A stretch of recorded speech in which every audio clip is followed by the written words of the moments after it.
So we will wait for 1 or 2 minutes more.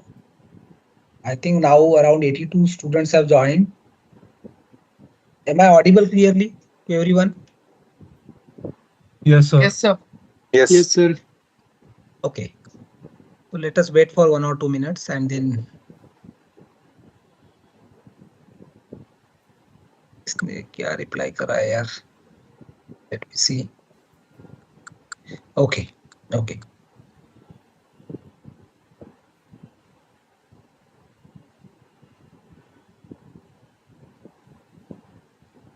So please note that whatever the syllabus we are going to cover till today, will be the part of quiz 1. So we have a quiz 1 on Sunday from 2 o'clock onwards, okay, 2 p.m. onwards. The location is LSC 325.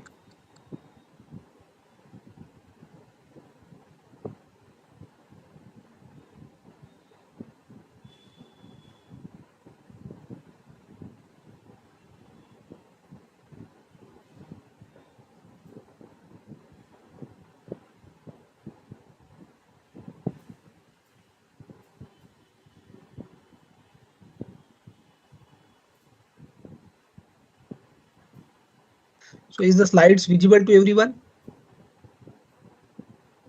Yes, sir. Yes.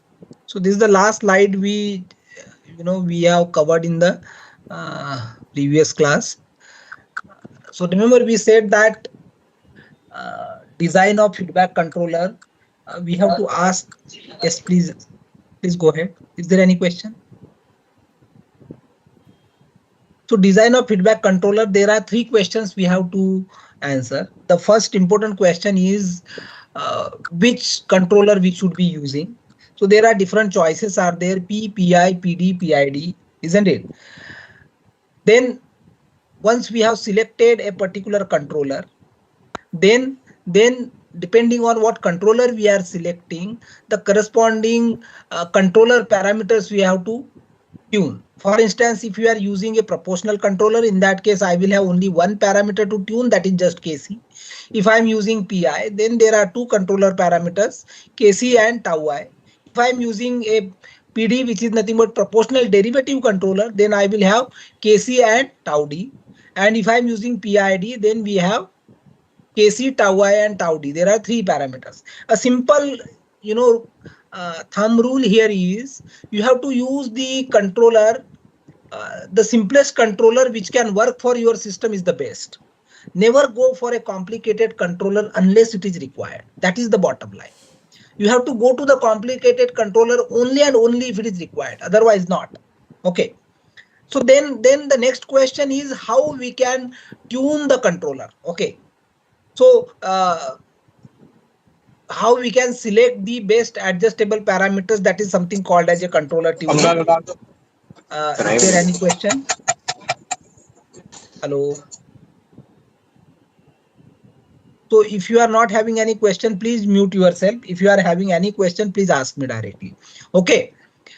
So controller tuning can be done in various ways. Okay. And you will see as we go ahead, there are several ways of controller tuning that we will see. Again, while doing the controller tuning, the important aspect is what performance criteria we are selecting. Are we tuning the controller setting? Just a bit. Let me just.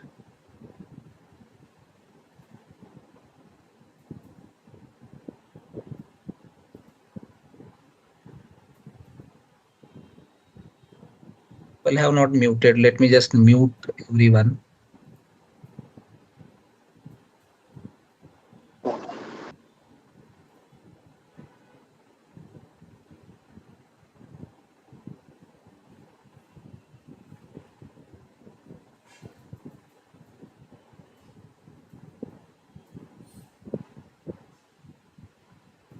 Okay, so I request everyone to mute if you are not speaking. Otherwise, it is unnecessarily adding the disturbance in the class. Okay, so I am.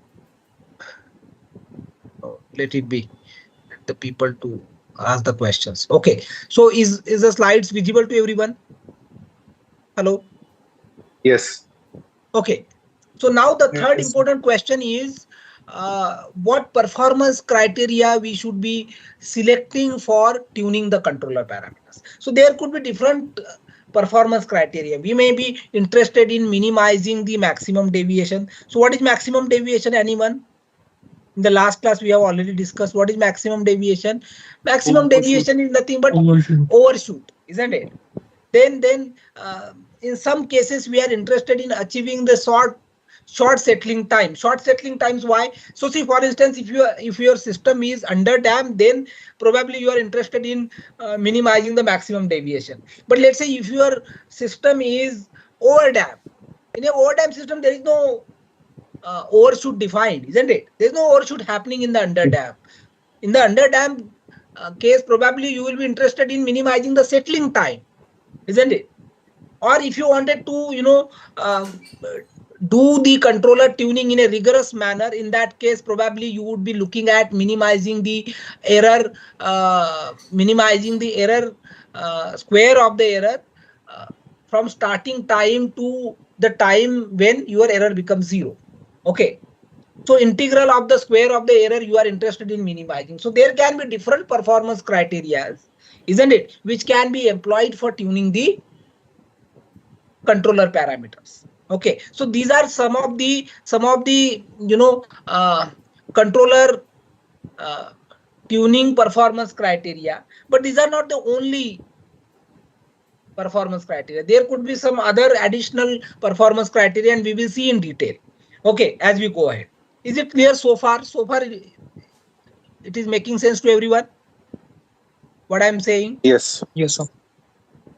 Okay, now let us concentrate on this particular figure. This particular figure is for a regulatory problem. In a regulatory problem, what we are assuming that there is a disturbance only, the disturbance variable is changed, isn't it? And there is no change in the set point. So only d of s is changed, let's say by a magnitude of unity. And because of that, how my output is going to change. So in this case, you can see that if the disturbance variable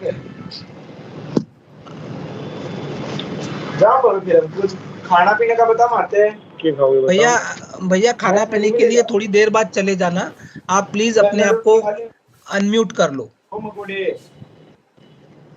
हाँ खाली।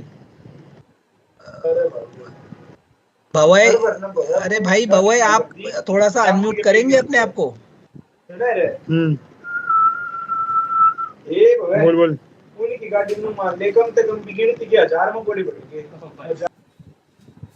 Okay, I think he's not paying attention. Let's go back. So this is actually the harm of taking the class online, and again and again I really feel sorry that I am taking this class online, because most of the time people are not paying the attention. This is what the problem is, isn't it? Okay, and I request all the participants to please pay attention, and if there is any question, any doubt, any query, how silly it might be, please ask. Okay, let's have the class lively. I don't want it to have that feeling that I'm only speaking to a screen and it becomes monotonous. Okay, there's no fun in doing that. You ask more and more question, it becomes more interactive, and eventually not only you learn, but I also learn from you. And I keep on saying this in every class, that most of the thing I have learned from my own students. Okay, so I am extremely thankful if you ask me questions, and then it becomes kind of two-way communication. Is there any question so far? No, sir. Okay, all right. So we were looking at this particular figure, and this is an interesting figure. This particular figure is for a regulatory problem. Remember, we have two problems: servo problem and regulatory problem. In a layman's way, what is servo problem? Servo problem is something where you have changed your set point, and then you wanted to track your set point. Okay, so your output is matching to your change in the set point. That is something called as a servo problem. But in a regulatory problem, what happens is, in a regulatory problem, there is a change in the disturbance variable, and that change in the disturbance variable is actually impact on your output variable, but you don't want it to have that impact. You wanted to negate that impact. That is what your aim is, isn't it? Ultimately, if there is a change in the disturbance variable, my corresponding control output should not be changing. So ultimately, your aim in the regulatory problem is, even if there is a change in the disturbance variable, ultimately your aim is to keep this yt to a 0. Okay, that is what your aim is in the regulatory problem. But if you do not have any control, what will happen is you will typically get a sigmoidal curve if it is a overdamp process, and you will get an uncontrolled process like this. Okay, which is shown here in this particular figure. But as you use a feedback control system with a proportional controller, what will happen is, because of proportional controller, please ask. Yes, please go ahead. Somebody was asking question. Please ask the question. Is there a question, or otherwise I have to go ahead? Please tell me. Sir कुछ बच्चों का group में doubt है कि उनका join नहीं हो पा रहा. ज्वाइन नहीं हो पा रहा है? कैसे नहीं ज्वाइन नहीं हो पा रहा है? Let me just check. अभी कर देते, 2 मिनट रुक जाइए, अभी करा देते. एक्टिविटी, हाँ एक्टिविटी में है, मैं अभी करा रहा हूँ सभी को. Accept all. I have accepted all the requests. They probably might have joined now. Just see, ask them. Okay, sir. Let me ask. Are everybody able to join? I have accepted their request to join.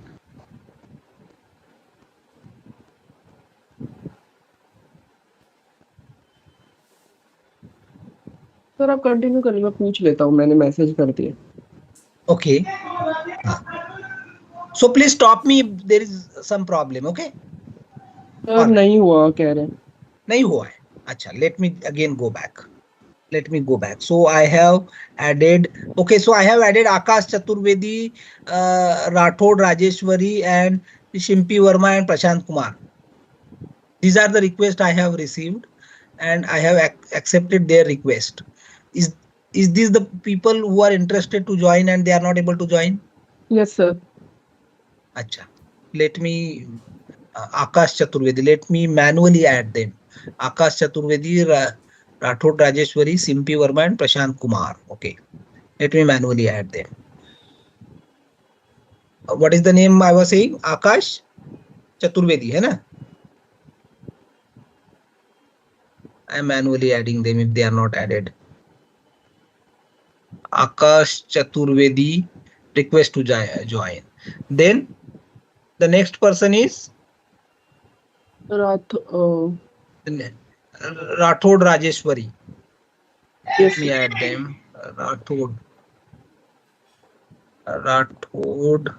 Rajeshwari.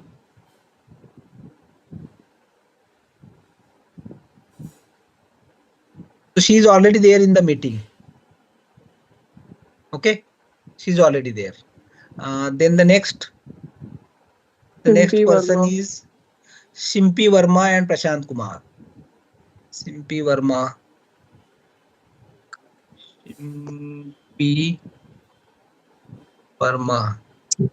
Sir, I am already in the meeting. So he is also. So I think everybody able to join. Is there anyone not able to join? Just find out if it is someone is left there. Please let me know. Okay, I will add them manually. Is that okay? Okay. Yes, sir. Can we continue? Okay. Okay, so see, this is the problem of regulatory system in which there is a disturbance variable got changed from its steady state value, and because of that your output variable is likely to get changed. But your aim is to make your output variable same as 0. Why? Because all the variables are given in a deviation form. So you can see that if there is no control, in that case you get a typical sigmoidal curve, isn't it? Which is kind of whenever there is a change in the disturbance variable, your output variable also got changed because of that. But when you have a proportional controller, because of proportional controller, what happens sometimes your overdamp process becomes underdamp, and that is why with the proportional controller you are getting the oscillation here. But proportional controller is characterized by the steady state error, which is called as offset. So that is the reason why this P is not settling down to a value of 0 and it is having a steady state error which is offset.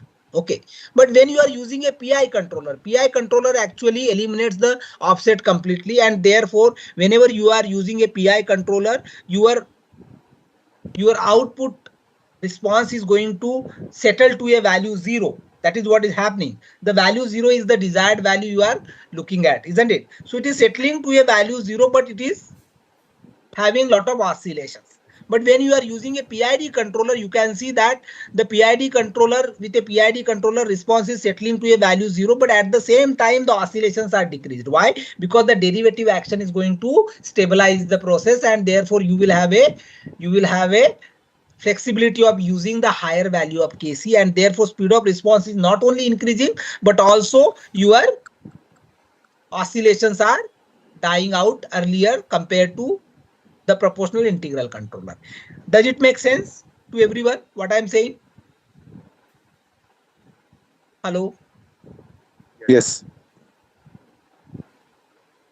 Okay, so now remember I said let's add some more complications. Okay, so that was the general overview we started with, isn't it? Now we wanted to look at what are the different performance criteria. Let us classify all these performance criteria. So there are two types of performance criteria broadly. The first type of performance criteria is which is based on the steady state values. So steady state performance criteria. What do you mean by steady state performance criteria? We are only looking at my final value is actually same as the desired value or not. Isn't it? That's what the steady state is, isn't it? I am looking at whether my steady state value is matching to a set point or not. That is what something called as a steady state performance criteria. What is the typical steady state performance criteria? Anyone? Anyone? What is the steady state performance criteria? Steady state performance criteria is the offset. Remember, offset is the steady state error. Correct or not? So offset is the steady state error. So whenever I am only looking at my offset is 0 or not, that type of criteria is referred as a steady state performance criteria. Now, steady state performance criteria only takes into account a single point on the response curve, isn't it? This entire curve is nothing but what? All this entire curve is nothing but what? These are the response curve. These are the output curve which you have obtained whenever there is a change in your input variables, be it a disturbance variable or be it a set point change. So whenever there is a set point change or a disturbance variable change, how your output is varying, that particular curve you are referring as a response curve, isn't it? So when you are looking at a steady state performance criteria, you are only looking at one final point, only one point in the entire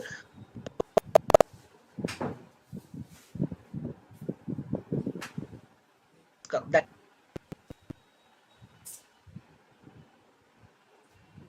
infinity.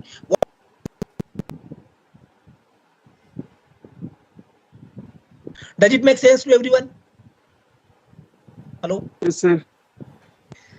Now what is dynamic response criteria? Dynamic response criteria, as the name suggests. Remember here what we are talking about? Here we were talking about the steady state. That means you are looking at only steady state. But in the second case here, we are looking at dynamic response performance criteria. So you are looking at entire response curve.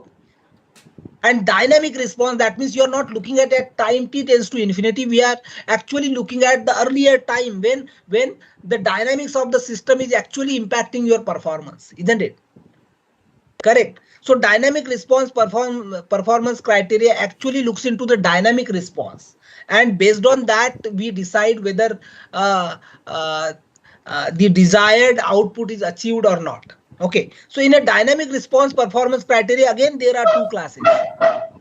The first one is a simple criteria and another one is a rigorous criteria. Okay, so in a simple criteria, what we are looking at only few points on the response curve, and the different criteria used in a simple criteria are: we can minimize the overshoot, isn't it? Remember, the overshoot is nothing but what? It is nothing but the maximum error you are having in a response curve with respect to your desired value, isn't it? So you can minimize the overshoot. You can minimize the rise time. So if you are minimizing the rise time means what? You are reaching to your ultimate value faster. That is what it means. You can minimize the settling time. That means what? You are achieving the desired value within the given range as early as possible. You can minimize the decay ratio. If you minimize the decay ratio, what it means is then the peaks are going to die out faster, isn't it? And you can also minimize the frequency of the oscillation of the transient. So what it means is you are actually minimizing the distance between the two successive peaks. So in all these performance criteria, all these criteria, what we are actually looking at, we are actually looking at only few points in the response curve. We are not looking at the entire response curve. Do you all agree with me? Yes. Now there is a thumb rule. There is a very interesting thumb rule. What that thumb rule says, why to look at individual simple performance criteria? Why only look at overshoot? Why not overshoot and rise time? Why not overshoot, rise time, settling time, decay ratio, frequency of oscillation, and all these together? So there is a thumb rule which says that all these performance criteria can be satisfied reasonably if you use a decay ratio of 1/4. That is what the thumb rule is. So if you use a decay ratio is what? Decay ratio is nothing but the ratio of two successive peaks, isn't it? That is what we have seen. Do you all agree with me or not? The expression Yes. is exponential Yes, of sir. minus 2 zeta pi divided by under root 1 minus zeta square. That is the expression for the decay ratio. So all these criteria are satisfied reasonably if I am using a decay ratio of 1/4. Okay, so whenever we are talking about the simple criteria, typically people try to use the decay ratio of 1/4, and with respect to this particular decay ratio, whatever the controller parameters will give you a decay ratio of 1/4, those are the controller parameters which you have to use in your feedback control loop. Is it clear? Does it make sense what I'm saying? Yes. Simple criteria. Yes. Okay, now let's make our life slightly more complicated. Now more complicated means this particular performance criteria only makes use of few points on the response curve, isn't it? Only few points. For instance, if I'm looking at overshoot, so I'm only looking at the value of the response only at the peak. When I'm looking at the rise time, I'm only looking at the value when your response is actually touching your ultimate value. Settling time, the same thing is whenever your response is reaching to plus or minus 5% of your ultimate response. Decay ratio is nothing but the ratio of two successive peaks. So you are looking at only 2 points on the performance curve. Similarly, the frequency of oscillation is nothing but the distance between two successive peaks. So you can see that in all these simple performance criteria, you are actually making use of only few points in the response curve. You are not looking at the complete response curve. But the argument will be, why to use only a few points on the response curve? Let's use the entire response curve, isn't it?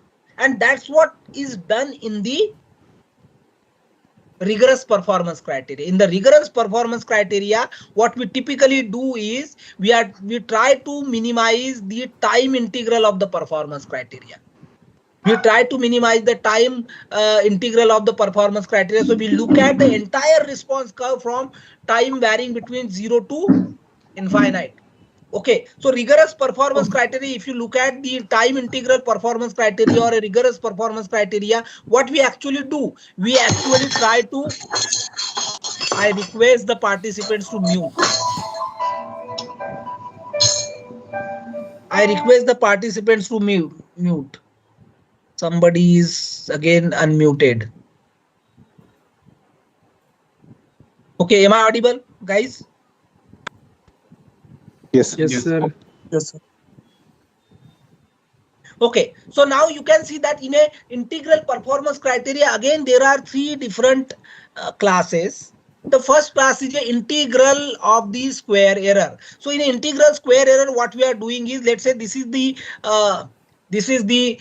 curve I am having. This is the the response curve I am having. So I am actually finding out the error. What is error is defined as? Error is defined as the set point minus the output. So I am actually, this is the set point which is shown by a dashed line, and this solid curve is actually the how my yt is changing with respect to time. So I am finding out the discrepancy between the set point and this yt at every time, and then I'm integrating over the time. So that's what I am doing here. So basically the square of the error is integrated over the time between 0 to infinity.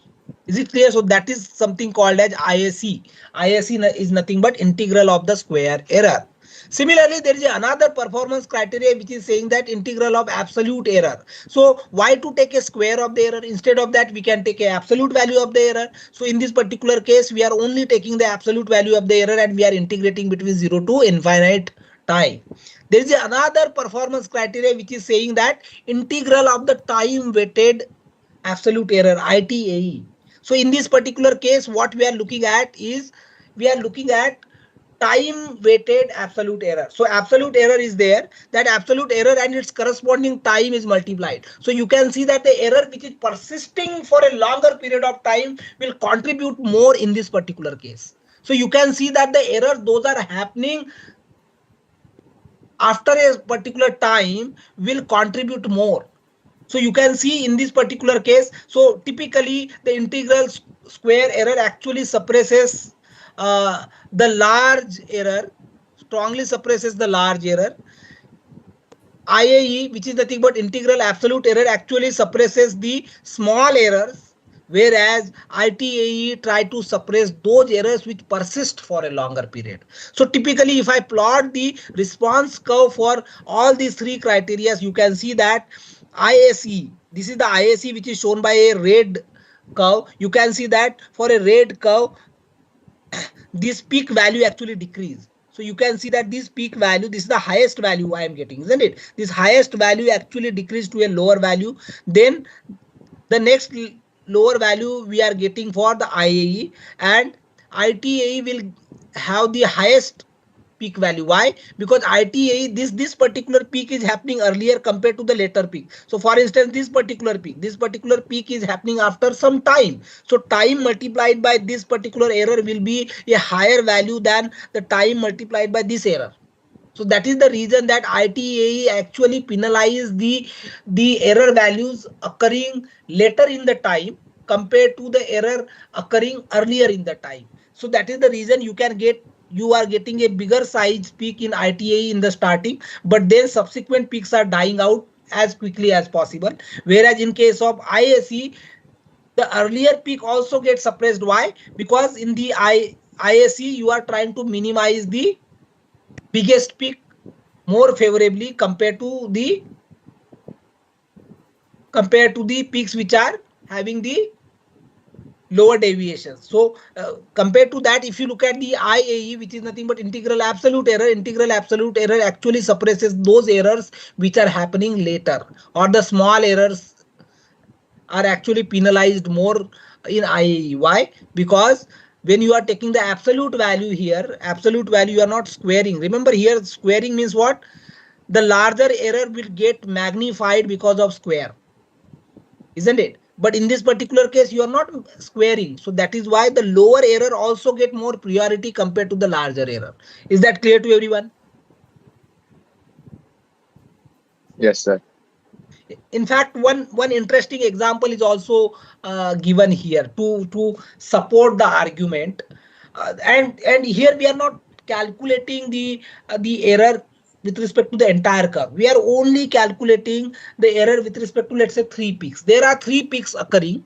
One peak is occurring at time equals to 1. Second peak is occurring at the time equals to 2. And the third peak is occurring when the time is equals to 3 seconds, let's say. Okay, and the value of these peaks are, the first peak is having the error value of 0.5, second peak is having the error value of 0.3, and the third peak is having the error value of 0.25. Let's calculate what will be the percentage error in ISE, IAE, ITAE with respect to the total error. So in this case, let's say if I calculate ISE is nothing but what? integral square error, and I'm calculating the integral square error only at these peak points. So this integral square error means square of this error plus square of this error plus square of this error. So all three errors I have squared and I have added. So that comes out to be 0.4025. And now I am calculating what will be the percentage contribution of each of these peaks. So what will be the percentage contribution by the first peak? 0.5 square divided by this entire total. So that is 58.8%. What will be the percentage contribution of the second peak? Let's say last peak, let's take. So last peak is just 15.5%. So that means 58% the first peak is contributing in the total error, whereas the last peak is contributing only 15.5%. This is for ISE. So here you can see that the highest amount of error is contributed because of the first peak, which is having the higher value, isn't it? Remember, the first peak will have the higher deviation. That's what is happening. You can see the first peak will have a higher deviation. Second peak will have a relatively lower deviation, and the third peak will have again relatively lower deviation. So first peak is contributing 58%, whereas the last peak is contributing only 15.5%. Now let's calculate the similar percentage error for different peaks for IAE and ITE. IAE, the total will be what? Now instead of square, IAE is what? Integral absolute error. So we are just adding all these errors. So 0.5, 0.3, 0.25, that becomes 1.05. And let's calculate the percentage error by each peak. So percentage error of the first peak will be what? 0.5 divided by 1.05. So how much I am getting? 47.6%, and percentage error by the last peak will be 23.8%. Now compare these two. Compare these two with these two. So when I am taking the integral square error, definitely I am prioritizing the higher value of the peak more compared to the lower value of the peak, isn't it? Compared to the IAE. IAE, you can see that the lower peak is contributing what? 23.8%. So can you see that? Can you see that the IAE is going to favor the lower, the smaller error more compared to the ISE? Do you all agree with me or not? Yes.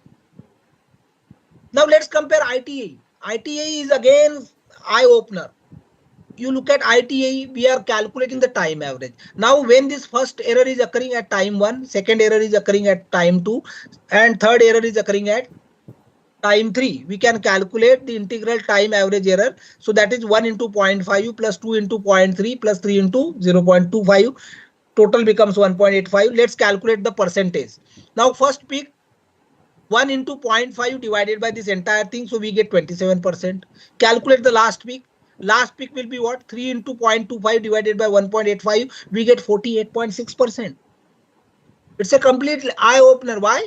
Because now we are prioritizing the error which is occurring at the third peak, which is occurring after some time. So this is nothing but the error which is persisting for a longer period compared to the first one, isn't it? So clearly more contribution is coming from the third peak compared to the first peak. So you can see that when you are using the ITAE, it is going to favor the reduction. It is going to favor the minimization of the persistent error more compared to the error occurring earlier. Do you all agree with me or not? Sir, for last peak, it will be 0.75 divided by 1.85, right? So 3 into 0.25 divided by 1.85. Sir उसका answer different आ रहा है. कितना आ रहा है answer बोलो? 0.75 divided by 1.85 कितना आ रहा है? 40.5%. 40.5% आ रहा है. चलो मैं करेक्ट कर देता हूँ. 40.5%. Is that correct, everyone? Yes, sir.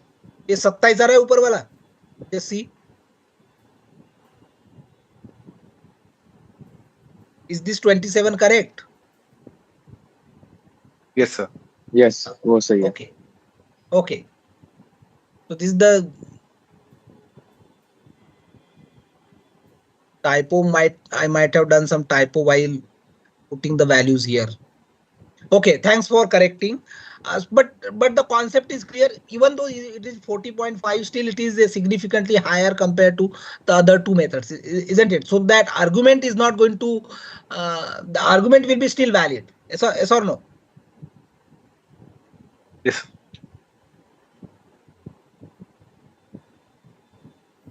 Let me just maximize this.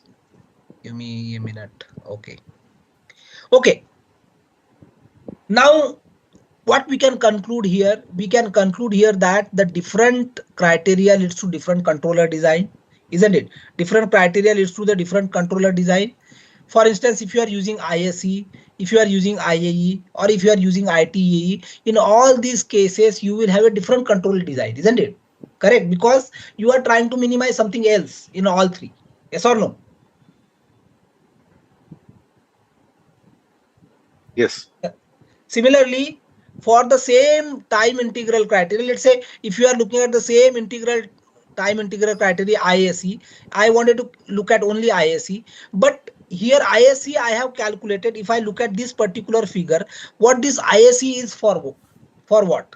This ISE, this particular response curve I have plotted for what? Tell me what this response curve is actually for. Second order system under Second dam. order system under dam. What is the input here? What is the input in this case? Say input which is the set point change, isn't it? Whenever I am having the set point change, then only I am trying to track to a higher value. In a regulatory problem, I am interested to track the zero value. Yes or no? Correct? Yes. Yes. So this particular example is for a servo problem. Again, another thing which I am asking, this is for a servo problem with a step input in set point, correct? But that is not the only input we can look at. I can have a impulse input. In case of impulse input, this entire graph is going to change. How the graph will look like in an impulse input? Anyone? Remember, this particular graph is for a step input, but for an impulse input, I will get a different graph. If I am using a sinusoidal input, I will get again a different graph. Do you all agree with me or not? Yes. Yes, sir. So then if I am calculating this integral square error, which input I should look at? Remember, here I am talking about the controller tuning. That means what? I will be performing a experiment, a toy experiment with a given experimental setup, and then I am going to minimize the error and find out the controller parameters. But the question I am asking, which input I should use? Whether I should use a step input, whether I should use a impulse input, or whether I should use a sinusoidal input. Which input I should use in order to find out the controller parameter? So depending on what input you are using, again the controller parameters are going to vary. Do you all agree with me or not? Yes. Yes, sir. So this is what is mentioned here. For the same integral criteria, different input changes leads to different design. Correct? Does it make sense to everyone? Yes. Only one or two people are saying yes or no. Please, I'm requesting all the students, please ask. Please ask. If something is not clear, please ask. Is it clear? Yes, no? Then we will move to the next topic. We'll try to understand this little bit more. Yes. Ask. Is there a question or you are asking me to go ahead? Hello? Sir, when we would be minimizing the error, what would be the error like dependent on variables? Which would we will come back. we will Good question. We will come back to that. Up to this, we have only tried to, say that these are the things which are going to, we are going to look at. How these are going to impact your controller parameter, in what way the controller parameter will come into the picture, that will be clear in the subsequent slide. Okay? All right? Sir. So what can we conclude from the contribution of the percentage error? So we can conclude from the contribution of the percentage error, a very interesting conclusion we can draw is whenever we are interested in minimizing the maximum error. Let's say I'm interested in minimizing the maximum error. What should be the desired performance criteria? When I will have the maximum error in the first peak, correct? Yes. In In the first peak, I will have the maximum error. So if my interest is to minimize the maximum error, probably I should go for ISE, integral square error, isn't it? If I wanted to minimize the maximum error and at the same time I wanted to penalize the error corresponding to the peaks which are occurring later, then probably I should go for integral absolute error. Correct, because it is going to minimize, not only going to minimize the first peak but also the last peak, isn't it? So I will be going for integral absolute error. But if I am interested in eliminating the errors those are persisting for a longer period of time, then probably I should go for ITA. Why? Because it is going to penalize the error which are occurring in the last peaks, isn't it? So when the error is persisting for a longer period, that will have more penalizing, that will be penalized more in case of ITA compared to the other, isn't it? So depending on what I am interested in, probably I should be using one of these criteria. Whether I am able to answer your question? Yes, sir. Okay, can we go ahead? Yes, sir. Okay, so let's look at both these criteria. Remember, this is this entire slide is on what? This entire slide is on the time integral performance criteria, which is a rigorous criteria. But again, I said there is another criteria which is nothing but what? Simple criteria, which looks at just all these together, and in that case the thumb rule is to use the decay ratio of 1/4. And there is another criteria which is a steady state criteria, which only looks at the final value, steady state value. A typical metric which is used for steady state criteria is the offset. Okay, correct. Now let's evaluate all these conclusions on some simple processes. Okay, so let's assume that we are having a first order process. So that is why we have taken GP is given as KP divided by tau PS plus 1. Also we are taking ZD as KD divided by tau PS plus 1. So the process is first order, isn't it? For a simplicity, we are assuming that the final control element and the measurement unit dynamics we have ignored, and we are also using a PI controller. So PI controller will have a transfer function of Kc into 1 plus 1 upon tau is. You all agree with me? Yes. Are you able to read this particular figure directly? Even if I don't give that explanation, can you read that what each of these elements are actually corresponding to and why we have drawn a particular figure like this? Are you able to read this particular figure by now? Yes. Yes, sir. And everybody should be able to read this figure by now. If you are not able to read this figure, what are the different components and why we have written these components like this, then there is a serious problem. Then you ask me. Okay. Then I am requesting that particular student to ask as many questions as possible so that I can make you understand. Okay. But my usual prediction here is by now everybody should be able to make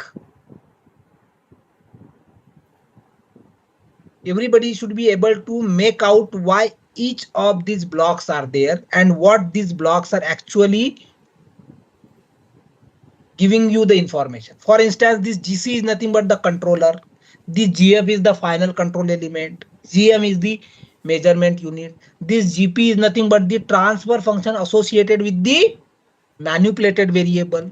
This GD is nothing but the transfer function of the process associated with the disturbance variable, isn't it? Why we are having plus and minus sign here? Because we are comparing this measured value here with the set point. Output is going out here, isn't it? And whatever the output is there, that we are measuring, and that measuring output will be here ym. So this particular here we are calculating as ysp minus ym, isn't it? All these details you should be able to understand by now.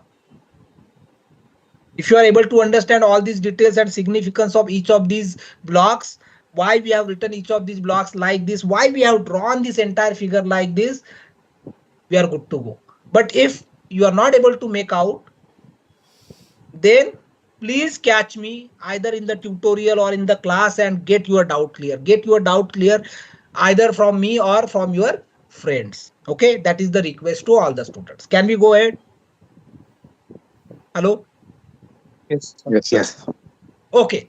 I'm sorry. I'm sorry because many of you might be already knowing this, but I don't aim to explain things for the best student in the class. I aim to explain things to the worst student in the class. Okay.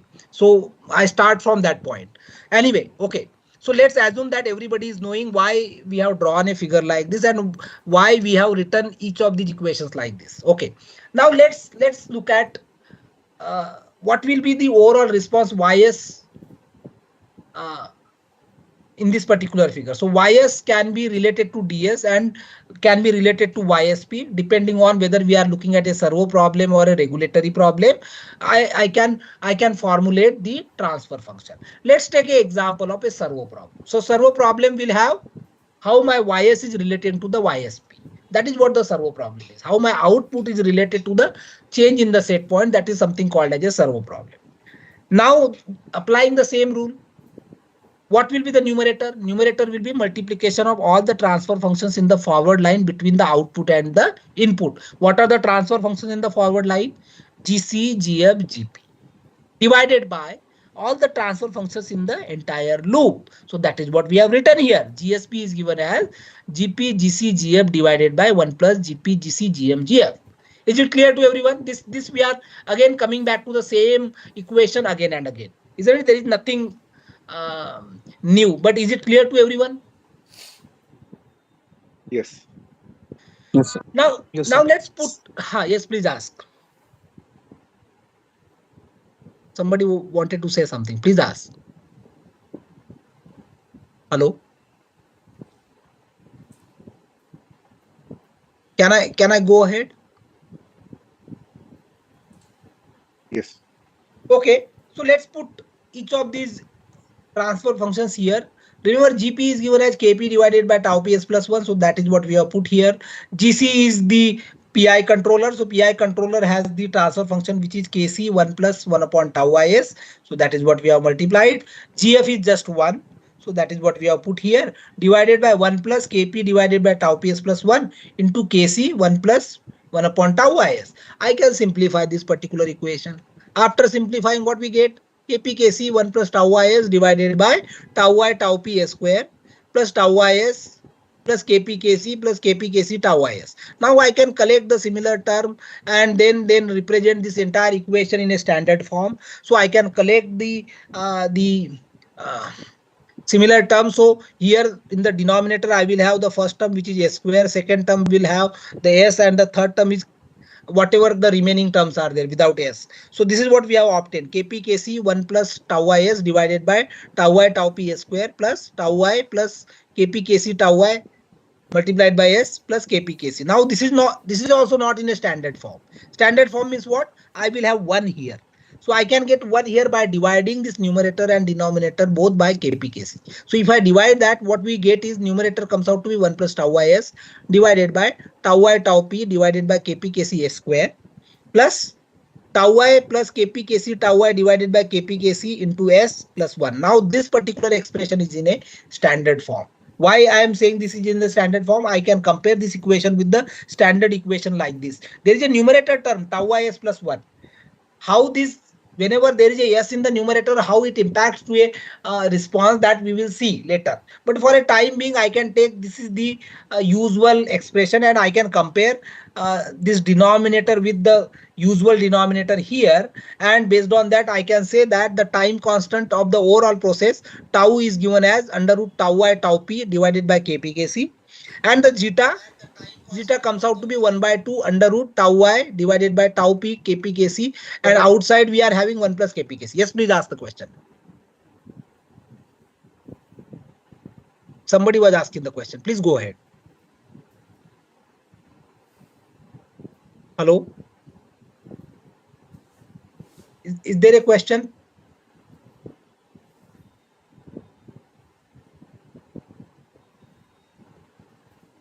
Can we go ahead? Yes. Yes, sir. Okay. Now these are the tau and zeta we have obtained. These are the tau and zeta we have obtained. Remember, whenever we are looking at the simple criteria is nothing but what? 1/4 decay ratio. This is the expression of the zeta we have obtained. This is the expression of the zeta we have obtained.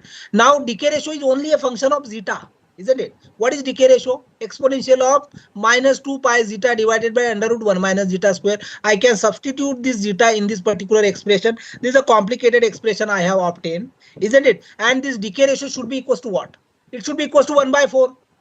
That is what the thumb rule says. Decay ratio should be maintained at 1/4. So this is the expression we have obtained. Now in this particular expression, what are the parameters which you have to specify? Remember this particular expression, again I can simplify further. If I further simplify this particular expression, this exponential I can take it on the other side, that becomes logarithm. So we get 2 pi into √tau I by 4 tau p kp kc minus tau I 1 plus kp kc, and outside of this under root sign there is a 1 plus kp kc. Okay, and this should be equals to logarithm ln 1/4. Okay, so now in this entire expression you can see that kp is what? Kp is the gain of the process. So gain of the process is not in your hand. It is coming from the process.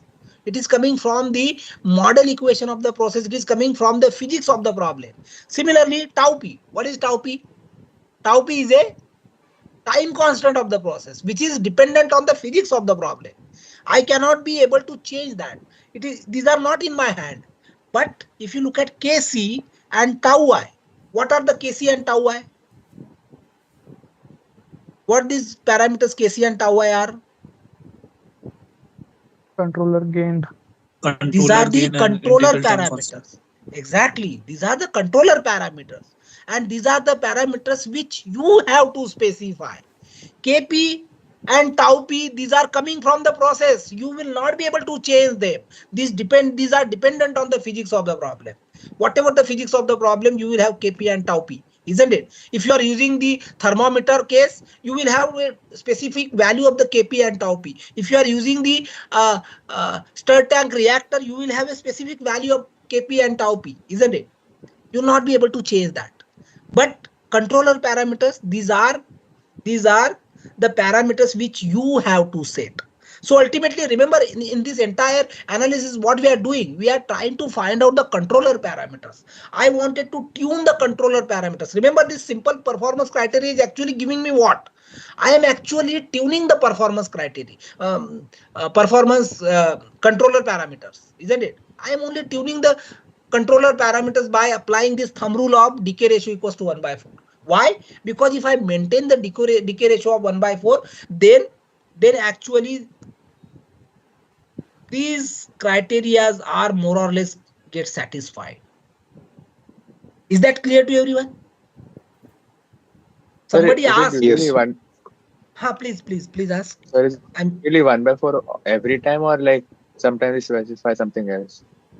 okay, so that's what I'm saying. If you are only interested in the simple criteria, then this 1/4 is fixed. These people have arrived to a value of 1/4 by performing large number of experiments, and then they have come up with a very simple rule that says that maintain the decay ratio of 1/4, and more or less these simple performance criteria will get satisfied reasonably. This word reasonably I'm using. Okay. That's why we are calling this as a thumb rule. Okay, so this is coming from large number of experiments people have performed, and finally they have come up with that this is the very good guess value to start with. Make sense? Yes, sir. So now this is the equation. This equation is actually, this 1/4 is coming from that thumb rule, and this entire equation is coming from that thumb rule. Now in this entire equation, this Kp and tau p, these are the parameters coming from the process which you do not have any control on. You have a control only on tau I and Kc. Let's take a very simple case. Let's assume that my process is such that the Kp value is 0.1, and let's say the time constant tau p is equals to 10. Once I know the value of Kp and tau p, I can put it in this equation, and the only unknown, this equation will have what? Kc and tau I, isn't it? I will have only the two unknowns now, Kc and tau y. So then how I can tune the parameter? The thing is, first we have to select the Kc. Remember, this is the only one equation and there are two variables. So when two variables and one equation is there, then you have to fix one variable and vary the other. Do you all agree with or not? Correct? Yes. So you can vary Kc. If you fix the value of Kc here, then you can get the tau y uniquely. So that's why you can see here the Kc value is varied to 1, 10, 30, 50, 100, and corresponding to that we can get the tau y values. And if I select any of these pair, in that case my decay ratio will be maintained to 1/4. That's it. That's it. How the tuning is done? You first fix the value of Kc. How to perform this particular tuning in a real example, real life practice. In a real life practice, you first fix the value of Kc. And once you fix the value of Kc, then the corresponding tau y you fix. Why Kc has to be fixed? Can anybody tell me? Remember, everything, whatever we do here, there is a reason. We don't do it arbitrarily. It's all mathematics. There is some logic why we are doing this, isn't it? Why Kc we fix and why not tau y? Anyone?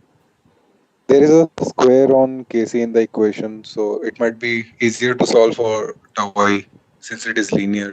No. Think about in a practical point of view. What is the physical significance of Kc and what is the physical significance of tau y? I said at that time also I said. So In less what way? deviation from. Please go ahead. So it will deviate less than.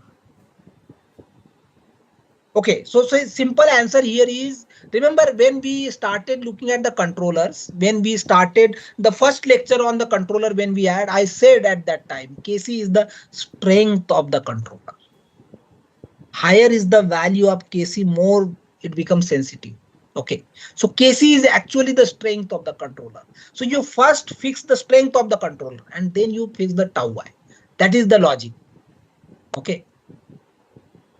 Is that clear to everyone? Yes, sir. Okay, so that is the reason why people first fix the Kc and then tau y. It's not about which is becoming difficult to get. Why? Because anyway you are having the equation, you will have the entire calculator or computer available with you. You can calculate the values. That's not the problem. Physically you have to think. Why Kc? Because it's a strength of the controller. So you fix that first and then you fix tau y. Okay. All right. Now, so far we have only looked at simple performance criteria. Simple performance criteria saying we have to use the decay ratio of 1/4. Now let's extend our analysis to slightly more difficult case. Let's say we wanted to find out the controller parameters by using time integral criteria. Time integral criteria. So time integral criteria has different criteria like integral square error, integral absolute error, integral time average, ITAE, isn't it? Average error, correct? There are multiple criteria are possible. We will stick to uh, uh, integral square error so far, but the same thing you can extend for the others. There is no problem. Again, let's look at this particular figure. So what we are having the controller which is PI controller. That's why we have used the transfer function like this. GF at GM is equals to 1. That means we are ignoring the dynamics of the final control element and we are also ignoring the dynamics of the measurement unit. We are assuming that the GP equals to 20 divided by S plus 1. So what it means? It is nothing but the first order process. So GP is nothing but 20 divided by S plus 1. So this is the first order process with respect to the manipulated variable. Similarly, GD is given as 1 upon S plus 1. So this is also a first order process with respect to a disturbance variable. Okay, now let's apply. So this ys will be dependent on ysps, similarly d of s. So overall expression can be written like this, where we can, this entire term actually becomes what? This entire term is nothing but the GSP and this entire term is nothing but what? G load, isn't it? So this GSP is nothing but what? The transfer function of the servo problem, and this term is nothing but what? The transfer function of the regulatory problem. You can get the same expression by applying the same logic. GC, GF, GP divided by 1 plus GC, GF, GP and GM, that will constitute this first transfer function. And the second case, GD divided by GC, 1 plus GC, GF, GP and GM. You are going to get this. Is it clear how this expression is written to everyone? Do I need to explain? Clear. It's clear, isn't it? We are just following the same way of analyzing thing which we are doing continuously multiple times. Okay. So this is the expression we are going to get. So this particular part will be GSPS, which is nothing but the transfer function of the servo problem, and this part will nothing but the transfer function of the regulatory problem. Okay. Again, this particular expression I can write down in a standard form. So in a standard form, this will be written as tau is plus 1 divided by tau square s square plus 2 zeta tau is plus 1. And this particular part I can write down as, remember there is a s term in the numerator here, so we can write down this as tau square s divided by tau square s square plus 2 zeta tau s plus 1. That's it. You can see that both servo problem and regulatory problem denominator remains the same. Denominator remains the same. So tau in this case will be, if I compare this, tau will be nothing but what? Under root of tau I divided by 20 kc. Tau I. So tau in this case will be tau I tau p divided by 20. Just check whether I have missed the tau p here. Okay, so tau p is just 1, isn't it? So tau p is just 1, so that's why the tau p we have not used here, isn't it? So here, in a generalized form, this tau will be given as under root tau I tau p divided by 20 kc, and zeta will be given as 1 by 2 under root tau I by 20 kc 1 plus 20 kc. Is it clear to everyone how we arrive to this tau and zeta here? Everyone, please stop me and ask me if something is not clear. Is it clear or not clear? Anyone? Is it clear or not clear? Clear, sir. I have written tau and zeta here directly because the same procedure we are doing it again and again. So that's why I have taken that liberty to write directly. Is that clear? Yes, sir. Yes, sir. Now let's look at the IAC, IAE and ITA. So let's consider a servo problem. So servo problem will have only this part. The remaining part will not be there because in a servo problem the disturbance variable is 0, so this part will become 0. So I will left with only the first part, and that is represented by a standard form like this. So tau is plus 1 divided by tau square s square plus 2 zeta tau is plus 1, and the servo problem with a input of magnitude unity, isn't it? So this YSPS will be given by what? 1 by s. Do you all agree? Isn't it? This YSPS will be just 1 by s. Correct? If you are using the set point is changing by a magnitude of unity, it will be just 1 by s. Now, if I invert back this, if I invert this entire equation to a time domain, I get this equation. You can derive. I have written directly this equation, but you can derive this easily. There is no problem in deriving. How you can derive?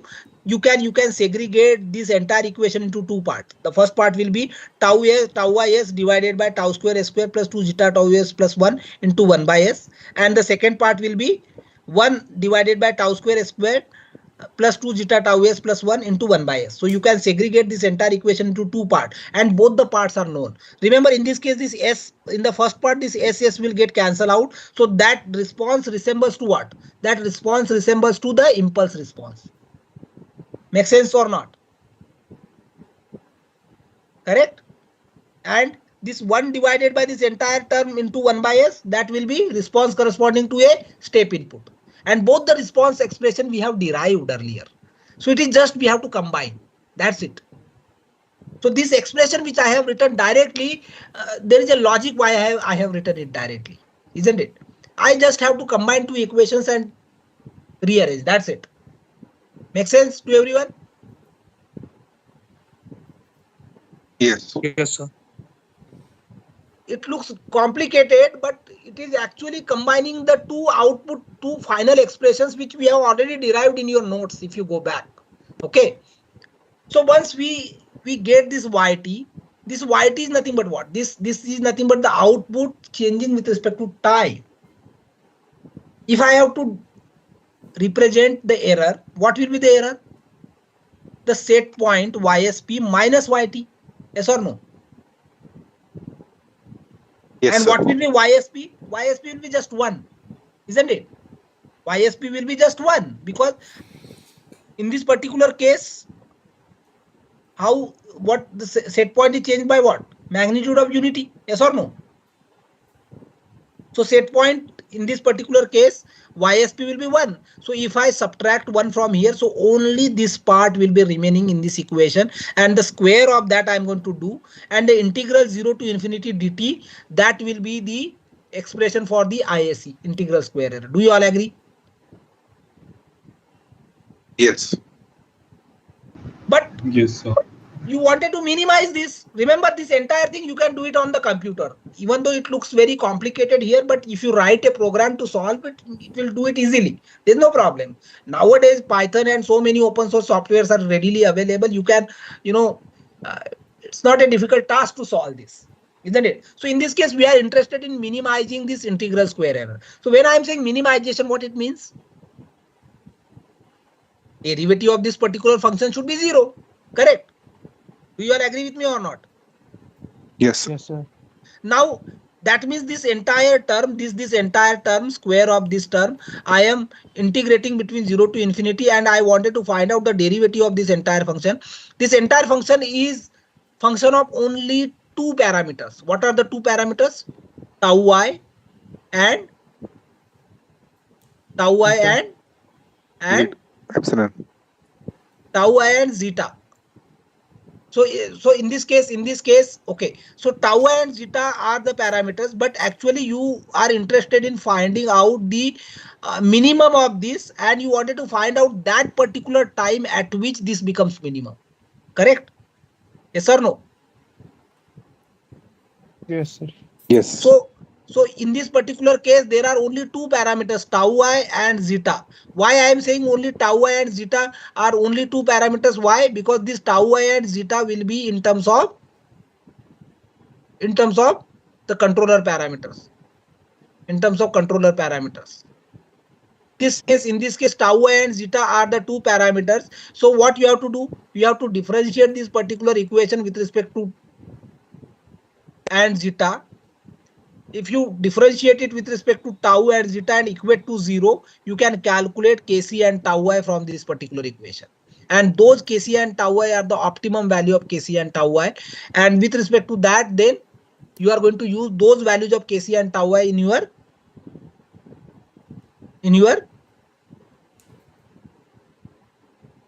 experimental setup. In this particular case, you can see that in this particular case, remember this tau is also a function of Kc. See, this zeta and tau both are function of Kc. So what we are doing is we are first finding out the optimum value of tau and zeta, and then once we get the optimum value of tau and zeta, then we are putting those in this particular equation, and then we are calculating tau I and Kc. That is what is written here. You can see. First, we have to differentiate this particular equation with respect to tau and zeta, and then once we get the optimum value of tau and zeta, then we can find out Kc and tau. Because this tau and zeta both are function of Kc and tau I. See, tau is function of tau I and Kc. Similarly, zeta is also a function of tau I and Kc. Or other way around, what you can do is you can convert this entire equation in terms of tau I and zeta, and then you differentiate directly in terms of tau I and zeta. Sorry, tau I and Kc, and obtain the optimum value of Kc and tau I. Do you all agree? Yes. Isn't it? And the same analysis you can do it for the integral absolute error is as well as integral time average error, isn't it? So with the same procedure, you can find out Kc and tau I values. Clearly, this entire procedure is cumbersome. You will not be able to do it manually here, but you can do it easily on the computer. Isn't it? Clear to everyone what I'm saying? Yes, sir. Sir, The isn't tau the I is second for way? controller. Is there a second way?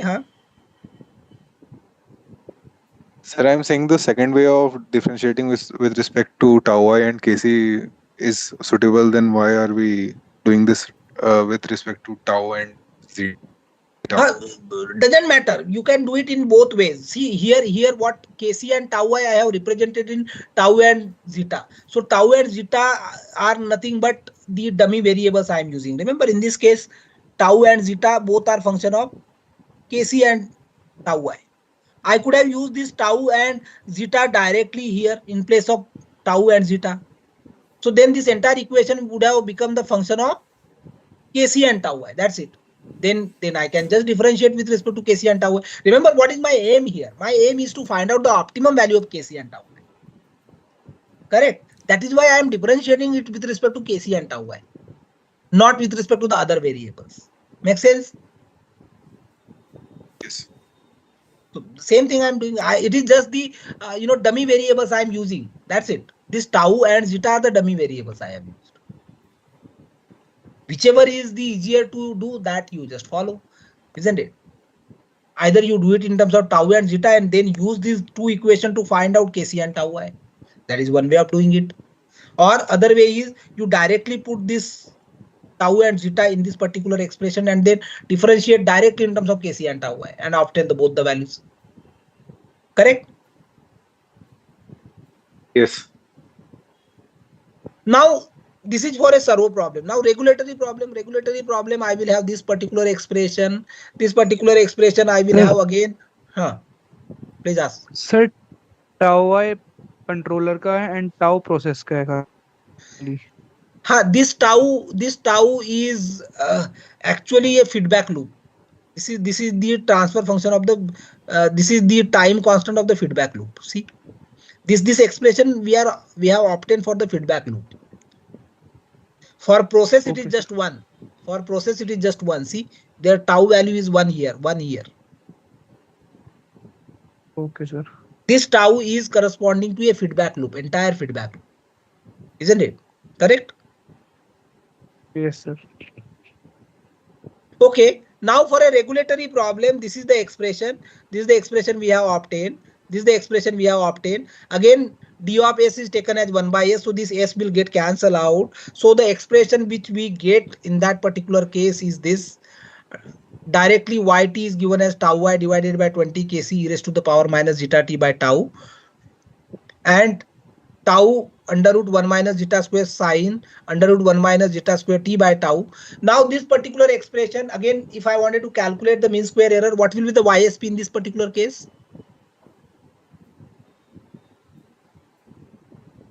What is the YSP in this particular case? 0. 0. So we will have just a square of this and then we have to differentiate it with respect to zeta and tau and then obtain the value of Kc and tau I. So this is doable. If anybody wanted to do it manually, he can do it. Is that clear? Hello? Yes. Yes. Yes, sir. Okay. So in this manner, you can find out the controller parameters by using the rigorous performance criteria, which is time integral criteria. Now let's discuss what is the time now. Anybody can anybody tell me what is the time? 8:46. 8:45. 8:45. So I will take just these 2 slides we will cover in 2-3 minutes and then we will wind up. Okay. Okay. Let me go back. Okay. So now in this particular case, let's discuss. So we have said that okay, now there are integral square error, integral absolute error, integral time average error is there, isn't it? The question here is which one of them we should be selecting, isn't it? So you can see that the we can take the same optimization of ISE, IAE and ITA will be used to calculate the optimal value of tau and zeta, and then we can translate that to find out the optimum value of Kc and tau I. Now, okay, so when to use each of these, let's look at.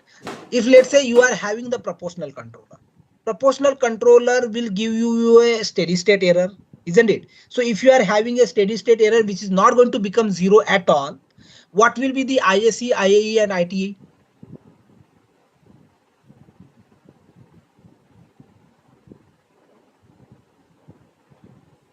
Remember the proportional controller, maybe I'll just show you. This is the proportional controller. This is the proportional controller. See, it's not going to become 0 at all. That is what the proportional controller is. It will always have an offset. That means no matter how much time I'm looking at, I will have a non-zero error. So what will be the integral square error? Integral of the error will be what? Infinite. Infinite. Infinite. I will get infinite values, isn't it? So you can see that these criteria, ISE, IAE, ITAE, these are not applicable. You should not be applying these criteria. This rigorous criteria you do not apply whenever you are using a proportional control. Why? Because ultimately the value is infinite. Clear? Isn't it? Yes. So in this particular case, what is the meaningful objective? Meaningful objective is to minimize the offset. Minimize the offset. So in this particular case, the important objective for the controller tuning is steady state criteria. Okay, so which criteria we should select? That depends on this. Okay, it's not there is some reason, there is some rationalization. It's not arbitrary. Arbitrary is not there, isn't it? There's some rationalization which criteria one should use and when. Okay, again, select the type of feedback controller. Which one of the three popular feedback controllers should be used to control a given process? And the question can be answered in a very systematic manner as follows. Okay, so okay, let's say proportional controller is there. So then the answer is direct. We have to use only the minimization of the offset. But let's say proportional controller you are not using, you are using PI controller or PID controller. So in that case, clearly the error becomes 0. Okay, so in that case, now which criteria should be used? Which criteria should be used? So depending on whether you are interested in minimizing the maximum error or whether you are interested in minimizing the persistent error, isn't it? Or you are interested in minimizing not only the maximum error but also the error which is there at the later time. You have to use either ISE, IAE or ITE. Remember, ISE minimizes the error corresponding to the maximum, correct? ITAE minimizes the penalizes more to the error which are persistent over time. So depending on that, you will be selecting one of the criteria. Let's say ISE you have selected. Once you have selected ISE, then once you have selected the performance criteria ISE, then the next question will be which controller should be used. Which controller should be used? Whether you should be used PI, PID or P. So in that case, what you are going to use, what you are going to do is you are going to apply all these controllers and then find out the ISE value.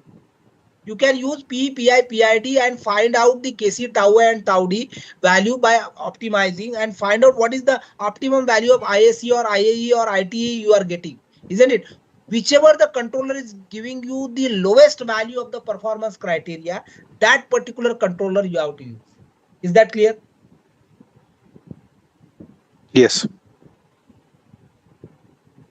Now, I have said it in one statement. I said, okay, you optimize and then use KC tau I tau D, and based on that, you select P, PI, PID. Very simple in one line. But if you are doing it practically in a real plant, it is not easy. It is not at all easy. Why? Because you have to solve the entire model equation. Then you have to integrate. Then find out KC tau I tau D.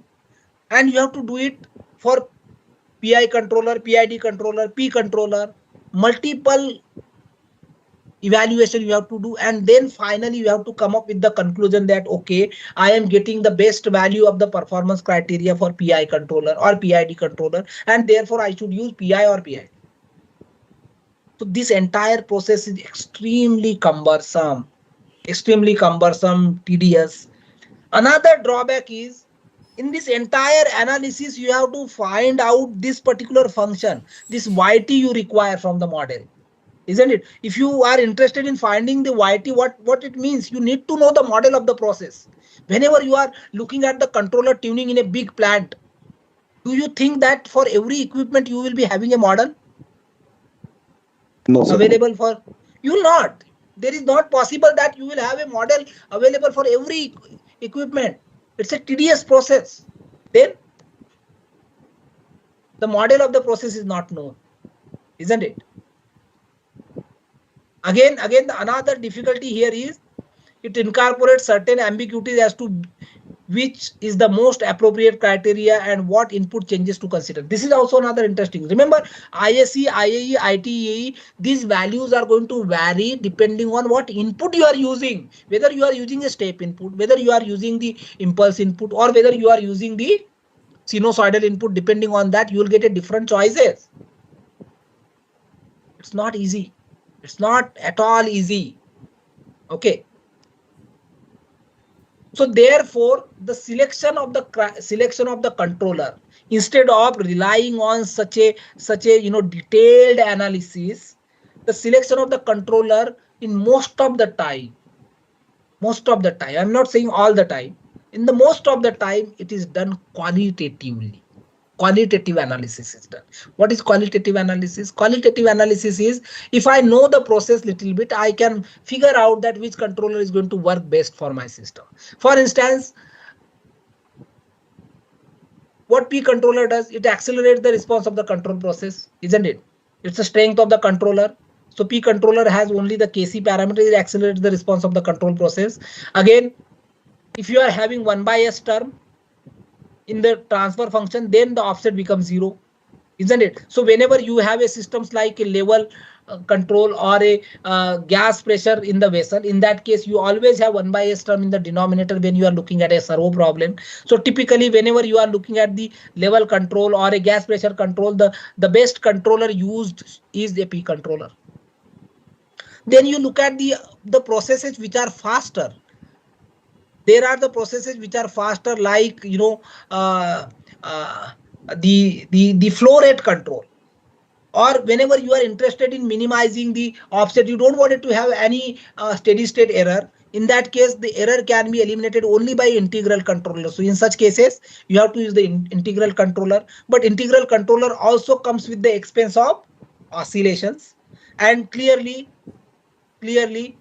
the integral controller also increases the order of the system. Remember, I said, whenever you are using the integral control, the order of the system increases. That means what?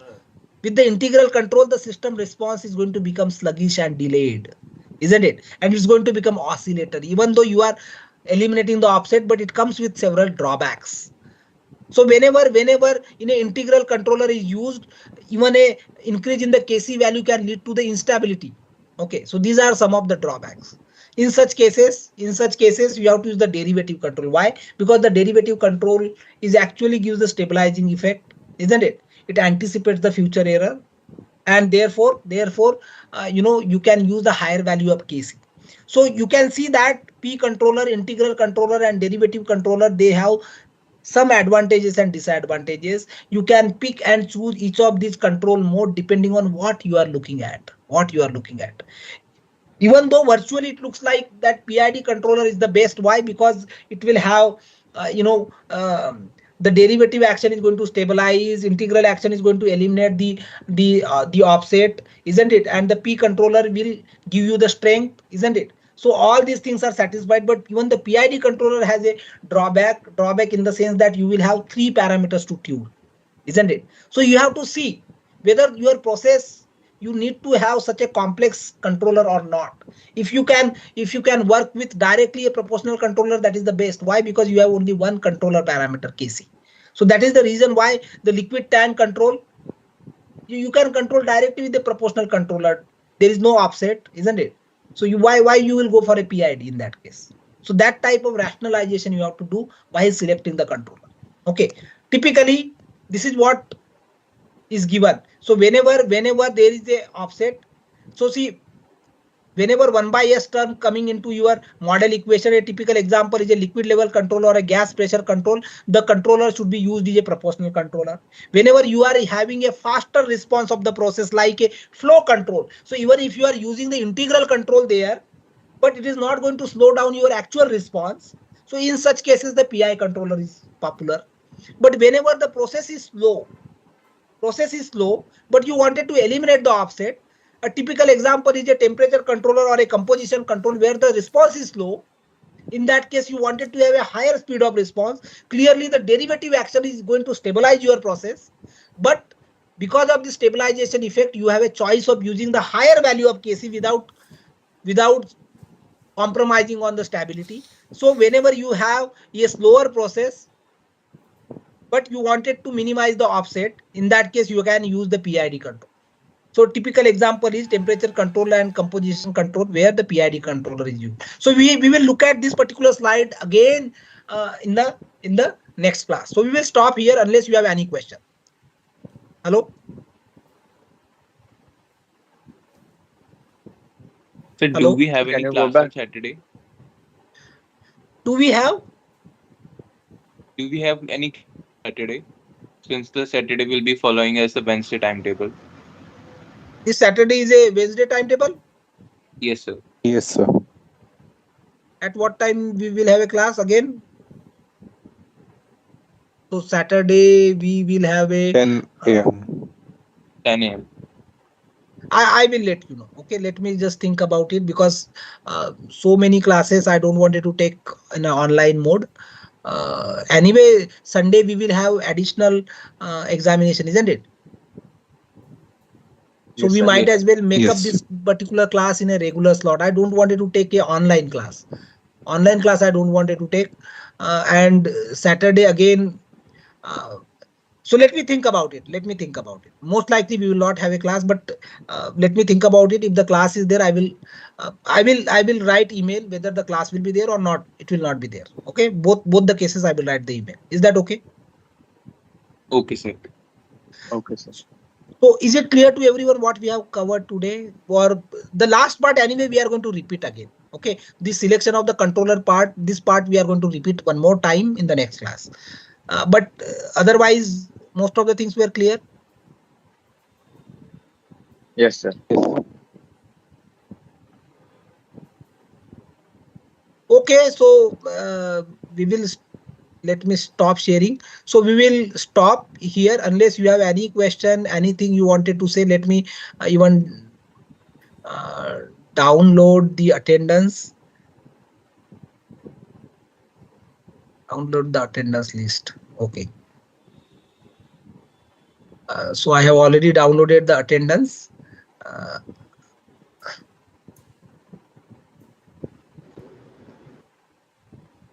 So, okay, so one more time to everyone, we will have a quiz on, we will have a quiz one on the Sunday, 2 to 4. Is it clear to everyone? So 2 o'clock, we will start the examination, 2 to 4 will be the same. It will be exactly same as minor. Level will also be nearly the same as minor. Okay. Don't go by a name quiz. Uh, it's not going to be MCQ type. It will be a usual examination where you have to solve and write the answer. All the rules are exactly the same. Examination will be open book by George Stephanopoulos. And if you are bringing the printed copy, then it should be hard binded. Okay. Is that clear to everyone? Syllabus will be whatever we have covered till today. Is that okay? Yes. Yes, sir. Yes, sir. Okay, so Saturday I will let you know, most likely not sure, but let me just think about it. Okay, whether we will have a class. Okay, even if we will have a class, the class will be in a regular classroom. We will not have an online class. If we will have a class, it will be the offline class. Online class we will not have. Is that okay to everyone? Yes, sir.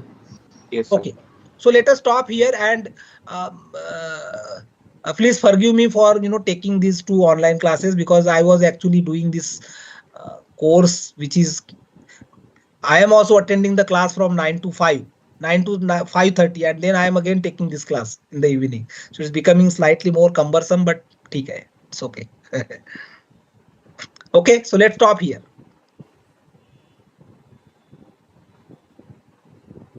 Thank you, sir. Thank you everyone for joining, and I appreciate you have joined. All of you have joined. Okay, let me stop the end the meeting.